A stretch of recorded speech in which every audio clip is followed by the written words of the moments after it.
जितनी मेरी बहनें, इनको 2100 रुपया महीना हर महीने भारतीय जनता पार्टी की सरकार देगी और 500 रुपए में सिलेंडर भी देगी।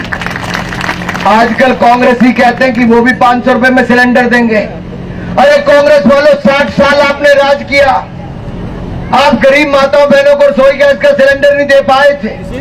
ये तो मोदी सरकार आई तो जाके 12 करोड़ बहनों को रसोई गैस के सिलेंडर उज्ज्वला योजना में मोदी सरकार ने दिए। 13 करोड़ घरों को टॉयलेट बनाकर दिए। 4 करोड़ पक्के मकान हमने गरीबों को बनाकर दिए। 13 करोड़ घरों को नल से जल हमने पिछले 10 सालों में दिया। 60 करोड़ लोगों को 5 लाख का इलाज आयुष्मान भारत योजना में हमने दिया। 80 करोड़ लोगों को अनाज मुफ्त में हमने दिया और आगे भी अनाज मुफ्त में देंगे। 5 लाख का इलाज 70 साल से ज्यादा वालों को मुफ्त में देंगे और सभी हरियाणा वासियों को 10 लाख रुपए का इलाज भी मुफ्त में देगी भारतीय जनता पार्टी। और अगर अपनी छत पर सोलर प्लांट लगाओगे, जैसे वो सामने दिखता है पानी गर्म करने के लिए, वो बिजली पैदा करने के लिए लगाओगे, तो आपको 300 यूनिट बिजली के भी मुफ्त मिलेंगे और जो फालतू बिजली पैदा होगी उसको सरकार खरीदेगी। बिजली का बिल भी 0, इलाज का बिल भी 0 और साथ ही साथ पानी भी हर घर तक पहुंचाने का काम हम लोग कर रहे हैं। साथियों, ये भाजपा की सरकार है जो जाति नहीं देखती, धर्म नहीं देखती है, सबका साथ सबका विकास करने का काम करती है। लेकिन राहुल गांधी जी ने टिकट किसको दी? ममन खान को दी, जिसने नूह में दंगे फैलाए थे नहीं फैलाए थे? पता इस तरह वालों को कि नहीं पता भाई? किस किस को पता नूह में दंगे हुए थे? आपको उस बेटी की तो भूला नहीं होगा जिसकी हत्या कर दी थी। क्षत्रिय समाज से बेटी थी, उसके पीछे पीछे पड़े रहे, क्या नहीं किया। और अभी भी नूह में जो हुआ वो आप भूले तो नहीं हो। और वो दंगे कराने वालों को इन्होंने टिकट दे दी साहब। अब इनका पूरी मंशा ऐसी है जैसे धारा 370 कहते वापस जम्मू कश्मीर में लाएंगे, यानी कि जम्मू कश्मीर में हरियाणा से जाने वाले सैनिक और शहीद हो जाएंगे। आज मोदी जी ने धारा 370 हटाई है तो पिछले 5 सालों में एक भी पत्थर की घटना नहीं हुई, कोई पत्थर नहीं फेंक पाया।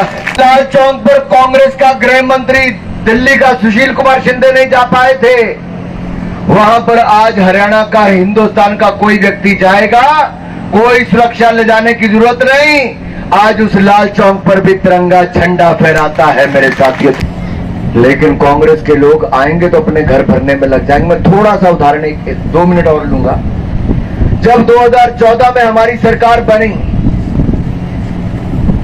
उस समय देश के खजाने में कितने पैसे थे?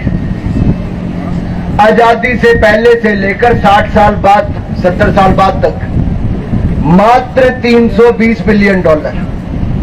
320 बिलियन डॉलर का मतलब है 2.5 लाख करोड़ के लगभग। आज 320 से बढ़ाकर 690 बिलियन डॉलर कर दिए, लगभग 5.5-6 लाख करोड़ रुपया कर दिया है। बहन जी, जितने 60 साल में खजाना भरा, मोदी ने उतना 10 साल में भर के दिया है। तो कौन ठीक है? गांधी परिवार जिसने लूटा देश को, कि गरीब माँ का बेटा नरेंद्र मोदी जिसने गरीबों का भला भी किया और देश का खजाना भी भरा? हमारा देश 10वें नंबर की अर्थव्यवस्था था, आज दुनिया की 5वीं बड़ी अर्थव्यवस्था बन गया। आप तीसरी बार हरियाणा में भाजपा की सरकार बनाओ, हम अगले 3 साल में भारत को दुनिया की तीसरी बड़ी अर्थव्यवस्था बना देंगे। और जब भारत अगले 3 साल में तीसरी बड़ी अर्थव्यवस्था बनेगा तो हम 3 करोड़ लोगों को हिंदुस्तान में और पक्के मकान बनाकर देंगे। साथियों, ये भी हमारा वायदा है।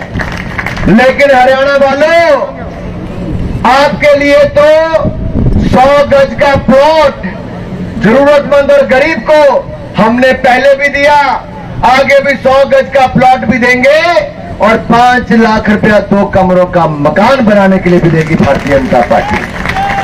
जो फौज में जाना चाहता है उसको मोदी की गारंटी है, भारतीय जनता पार्टी की गारंटी है। अग्निपथ योजना में जो अग्निवीर बनेगा उसको 100% सरकारी नौकरी भी मिलेगी और पेंशन भी देने का प्रावधान किया जाएगा। मेरे साथियों, कांग्रेसी क्या देंगे जिन्होंने बुलेट प्रूफ जैकेट नहीं दी, 1 रैंक 1 पेंशन नहीं दिया, लड़ाकू विमान नहीं दिया, लेटेस्ट हथियार नहीं दिया? ये तो दलालियां खाते रहे। पंडित नेहरू की सरकार से लेकर राजीव गांधी और सोनिया गांधी की सरकार तक कांग्रेसियों ने दलाली खाई है। और मैं खुले में बोलता हूं, ये गांधी परिवार और कांग्रेस पार्टी ने हर रक्षा सौदे में दलाली खाई। आज तक मुकदमे इनके ऊपर चलते हैं। आपकी हुड्डा की सरकार थी, नेशनल हेराल्ड जमीन घोटाला हुआ कि नहीं हुआ बताओ मुझे। हरियाणा वालों की हजारों करोड़ रुपए की जमीन नेहरू गांधी परिवार को दे दी साहब। किस आधार पर दे दी, क्यों दे दी, क्या किया इन्होंने देश के लिए? जिन्होंने देश के लिए शहादत दी उनको तो भूल गए, लेकिन एक परिवार की 4-4 पीढ़ियों ने राज किया, अपना घर भरा। आज राहुल गांधी विदेश में जाते हैं तो कहते हैं सरदारों को पगड़ी पहननी मना, कड़ा पहनना मना, कृपान पहननी मना, दाढ़ी रखनी मना है। मैं खुले में पूछता हूं क्या किसी सरदार को मना किया हमने? क्या? अरे झूठ की फैक्ट्री है राहुल गांधी जी, नफरत फैलाने वाले राहुल गांधी जी, देश को अपमानित करने वाले राहुल गांधी जी। अरे राहुल गांधी जी थोड़ा तो सोचो, आपके पिता राजीव गांधी के नाक तले सरदारों के गले में टायर डालकर उनको जिंदा जलाया था, उनके केश काटे थे 84 के दंगों में, सिखों की बहन बेटियों की इज्जत लूटी थी, उनकी कृपान ने कड़े खुलवा दिए थे। वहां पर ब्लू स्टार ऑपरेशन आपकी सरकार के समय हुआ, भाजपा के समय नहीं हुआ।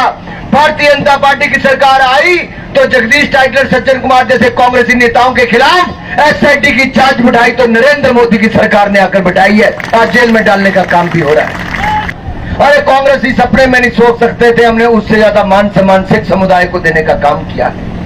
सबको साथ में लेकर चले, कभी जाति धर्म पर किसी को बांटा नहीं है। और आपने भी हरविंदर जी का काम करते देखा है। इनके 10 साल जब ये विधायक रहे, कभी ये नहीं पूछा कौन किस जाति से अगड़ा है, पिछड़ा है, सिख है, ईसाई है, मुसलमान है, हिंदू है। इन तो सबके लिए एक बराबर काम किया, सबके कल्याण के लिए काम किया। अगर हमारे इस क्षेत्र का कल्याण करवाना है तो हरविंदर कल्याण को जिताकर कमल का फूल खिलाना है मेरे भाई।